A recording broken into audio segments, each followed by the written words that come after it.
From this, yan, mga molds na yan. To this. Meron akong nakita dito sa TikTok, pangtanggal daw siya ng molds. So, this is tea tree mold and mildew spray. Safe naman siya for children, pets, and household surface. Kasi nga, tea tree siya, so more on natural lang siya.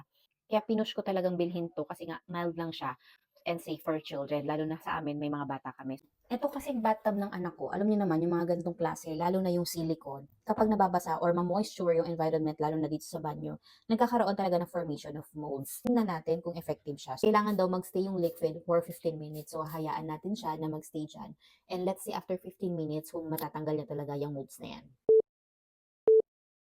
So, babalikan na natin siya after 15 minutes. Tingnan natin yung itsura niya.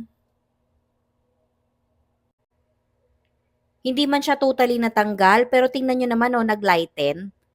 Siguro onting kuskus pa, mawawala na rin to. So, ito po yung gamit-gamit ko. Tea tree mold and mildew spray.